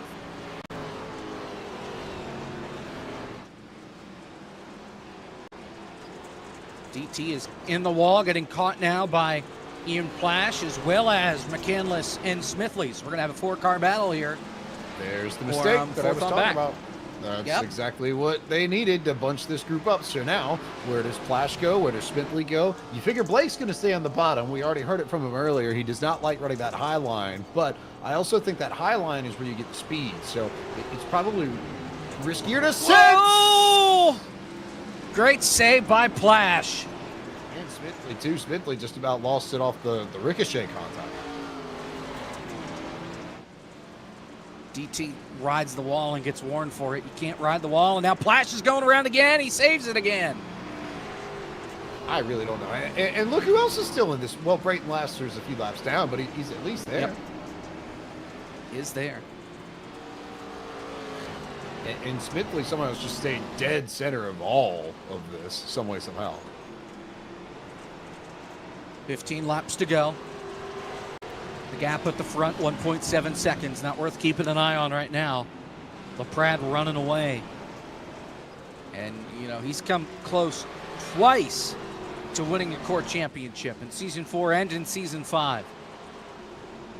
I know he would love to win him the Core Summer Series presented by SimRapMarket.com. The question at this point is, what can he do in the next 2 races? Try and outsmart his competitors. Obviously no Sean Butler tonight, so Sean using his drop, but that's also going to mean that he's going to slither back as far as being in contention, since he only had 13 points a couple weeks ago at Kansas. So Sean Butler really going to be hurting as far as the playoffs are concerned, or as far as the championship's concerned. Vargas is actually closer than Sean Butler by about 30 points, and he's still 30 back on Schildhouse. Vargas not here. He's using tonight as his drop week as well. The difference for Vargas is that he's had 2 top 5s and 5 top 10s and solid points numbers throughout all the races so far. Obviously not the case there for Sean. Oh, DT's around! Collects McCandless! Caution's out, Wes Graham's in it as well. And a caution with 12 to go is going to bunch the field back up. Oh, man, oh, man, oh, man, oh, man. I wasn't sure how that was going to play out, and then all of a sudden I saw DT go all the way to the bottom, and I realized pretty quickly, once he was headed pretty much perpendicular to Blake's car, that we were probably going to see some form of yellow. You see this here, DT already sideways, Garrett gets into him, and then just doink. Nothing Blake could have done to miss that, and I don't think that Wes had a chance either. Nice work by Kallenbach, though, to slow down with enough time. Another angle, and yeah, right on board with McCandless. Nowhere for him to go, and that's exactly what happened to Harry Tiller back in race 1. Just trying to slide by. So we'll have a restart inside 10 laps to go.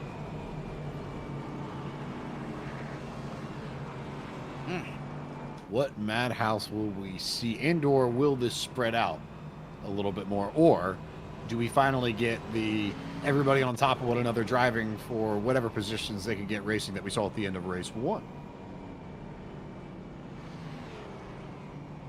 Well, I think the question is, can anybody get to Breyer? If anybody can get there, you know, we'll have a shot, but he has been so good out in front. It's going to be pretty tough. But not impossible. Worth doing. Correct. Choosing here. I think if anything, after all that, Blake McCandless is going to restart 5th. And I think so far as the championship is concerned, where he finishes, I think arguably will say more about what to expect than Frisch and LaPrade, because we expect them to be up there barring the unexpected, right? But we don't exactly know where Blake's going to end up. This is true. Now, Blake came into tonight with a 14-point margin over LaPrade. Now, points will shuffle because DT's going to add in that drop officially after tonight's race. LaPrade is looking to drop 52 points from Daytona. McCandless's drop would actually hurt him more than anything, depending on tonight, since his lowest is 68 points from Kansas. We're back to green. 6 laps to go. Make it 7 laps to go. Here at Eldora, side by side for the lead. Frisch up the racetrack. LaPrade up by the wall. LaPrade with the momentum, sliding high. Schildhouse there in his tire tracks. Frisch dragging trouble. McCandless Case Kallenbach's around in the middle of the track. Caution's out.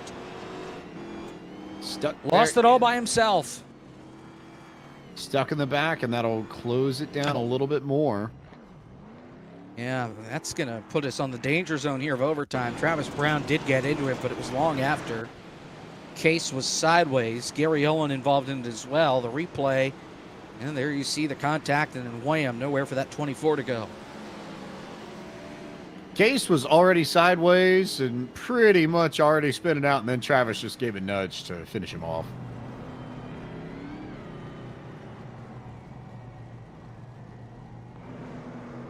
Also, Sean says he will be slithering. Is that because Pete Alonso didn't make it through the home run derby? Was he in it tonight? I didn't think he was in it. I thought he was in it. But no Phillies were in it, that much I know. Nah, whatever. We got a manager. That's all that matters in the world, right?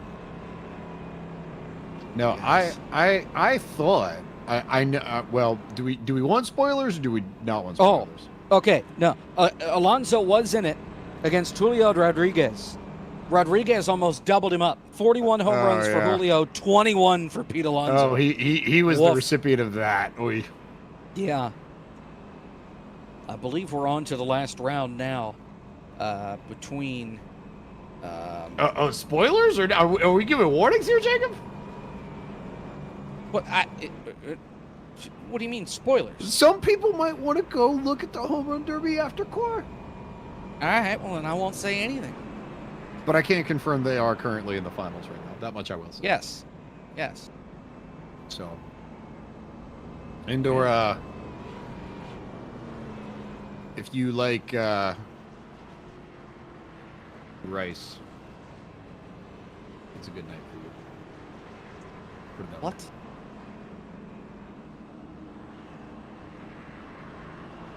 All right, well, they chose. We're about ready to get the restart. This is a natural green-white checker. So we will have 2 laps to go, the scheduled distance. Here from Eldora, LaPrade and McCandless on the front row. Then Frisch, Smithley, Tiller, Schildhouse, and Moore. Green flag. To the inside, they all go. I think LaPrade is bouncing off the fence, just trying to keep it straight as they all. Blake almost got into him there. Oh, trouble. Gabe Wood, still green, single car. Meanwhile, for the lead, coming to the white flag. Can they make it back around? Yes. They are wrecking big time in the back, though. Multiple cars involved. DT, Travis, and more. Meanwhile, Briar LaPrade is making his way down the back straightaway. Unless he gets full set here, this is going to be the race. Frisch is around. He collects Schildhouse and McCandless. Points. Briar LaPrade wins the pizza party at Eldora. Garrett Smithley second. And Frisch, in a desperation heave to try and get to the lead, shoots himself and his competitors in the foot trying to fight the championship point. And maybe his championship, too. He was going to end up somewhere about 3rd or 4th. He finishes this race in the 7th spot. And how many points will that cost him? It cost McCandless a little bit, too. I think he probably was about 1 spot down to where he would have been, but it definitely hurt Frisch more, no question. Oh, boy. Brian LaPrade gets it done here at Eldora. Second win of 2023 in the core. He won the second race at Kansas and now wins here at Eldora. He won a pizza party. That he did. LaPrade, your winner. Garrett Smithley comes home in second. Schildhouse third. McCandless fourth. Harry Tiller fifth. Cadell, great finish for him in sixth there. Frisch seventh. Justin Malillo eighth. Wes Graham ninth. Case Kallenbach, another top 10 for Case. How about that? 2 top 10s one night. That's literally his best night ever in core, I think, right? Oh, yeah. 100%. Big night for Case Kallenbach. Then Cody Hicken. Then Gabe Wood, the last 2 on your screen. Then Ian Plash, our host for the evening, Brayton Laster, DT, Gary Owen, and Travis Brown. Yeah, and Travis was involved in that crash there at the end. And he's got to go put on Mooncar lights. So let's talk with our top 3. Maybe. Potentially. Let's see. Oh, they're all in the same... Well, 2 of the 3 are in the same channel. I don't know if Garrett is in the house this evening. So that could have an impact there. But let's talk with Briar, your winner. So how about that? Obviously, a win helps as far as points. 2 races left after tonight. And just like that, you're back in the ballgame here as far as points are concerned, especially when some of your competitors are taking themselves out behind you. Yeah, we had an unfortunate first race. To be honest, we were driving pretty mad that second race, so we had to, get a little sweaty there just to make sure we, show we were fast. And I was accidentally running people over because I was too fast. So, I mean, it's just dirt racing. It's chaotic out there, so... just got frustrated because I couldn't keep my spot. I was racing Travis and almost pulled off a slider. Then just iRacing's new damage model just pulled a typical new damage model move on us. And Travis got into the back of me there, which wasn't his fault at all. Just spun us around there and set us towards the back. And that was that. But the second race probably should have been what the first race was. We just had to get through a lot of traffic and I couldn't set myself up. So could have been a better points night, which I'm kind of disappointed about. But still a decent points night, and yeah, you said 2 races left, so it's gonna be tough to try and come back. I think we just got to pop off these last couple races and see what we got.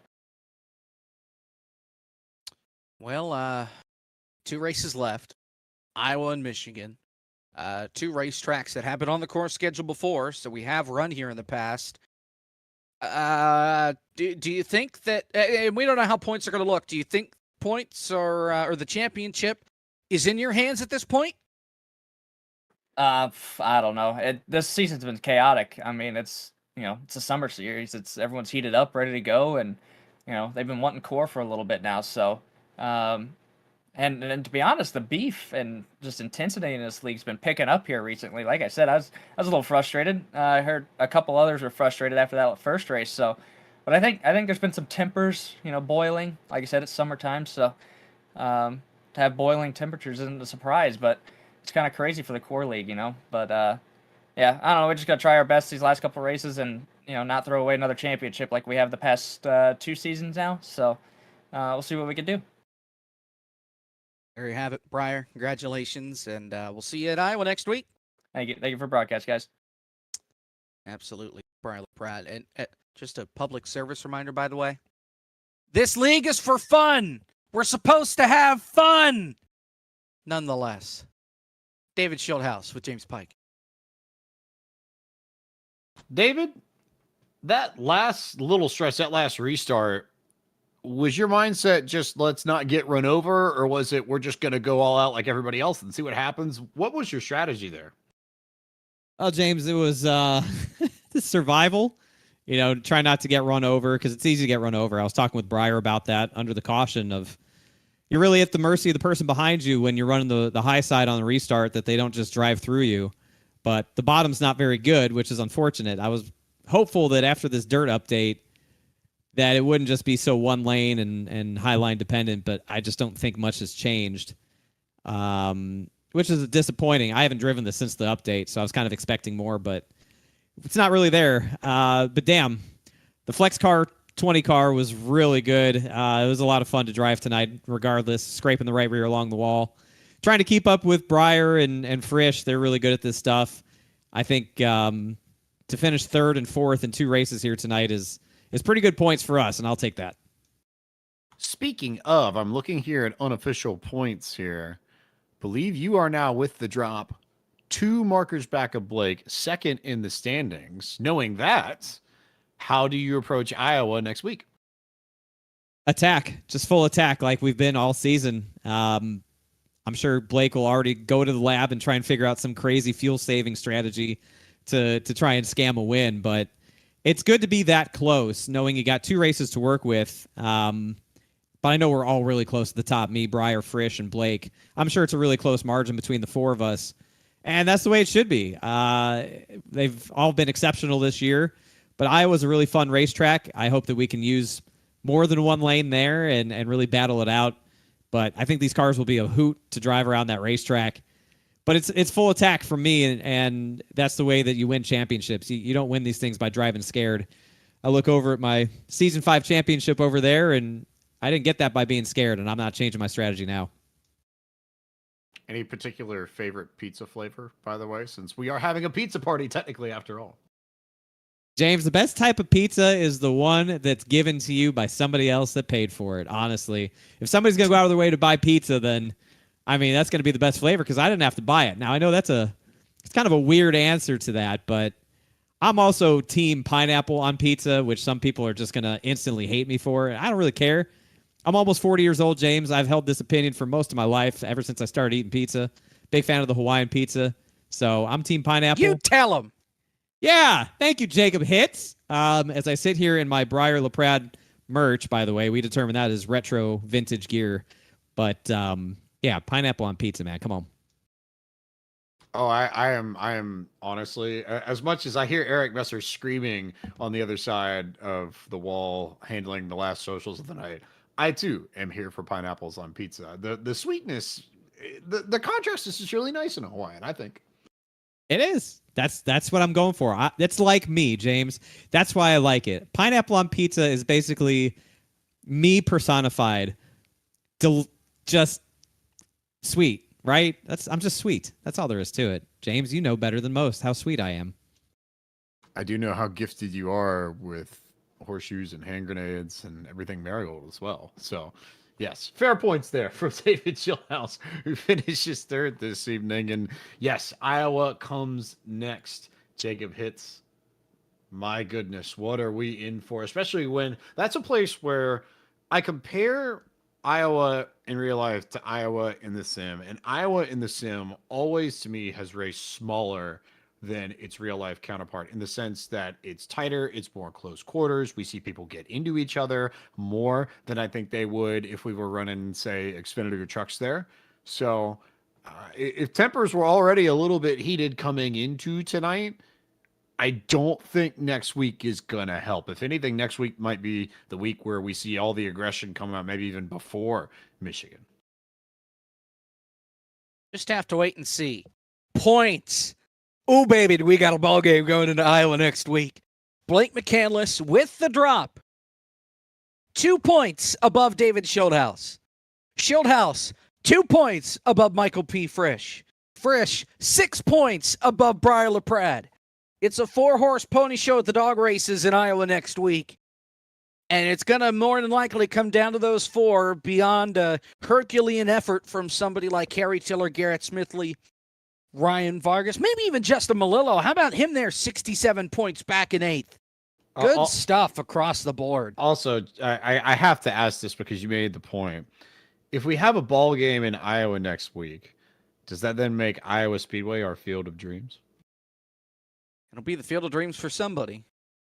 We'll find out who it's the field of dreams for, nonetheless. That is all from Eldora tonight. Want to thank all of our sponsors, all of our partners here for the Core Summer Series, FTF.GG, Soundhead Entertainment, Matt Liveries, Gabe Wood, Alpha Prime Racing, Eric Messer Photography, Brayton Laster, Lierga Security, Splash and Go Graphics, SimRapMarket.com, our sponsor for the series. And boy, oh boy, a lot of fun tonight. A little special at Iowa next week. I turn a year older. How about that? No better way to celebrate your birthday than with some Core. We'll do that next week, Monday night, 8:45 p.m. Eastern with the pre-race show. 9 o'clock, we drop the green flag from Iowa. For everybody at the Core League, Ben Easterday, drive-through, putting the series on. Zach Johnson, our producer. Eric Messer on photography and on socials. For James Pike alongside me, I'm Jacob Pitts. Thank you so much, for watching here from Eldora. The pizza party is over. Don't have to go home, but you can't stay here. We'll see you in Iowa next week.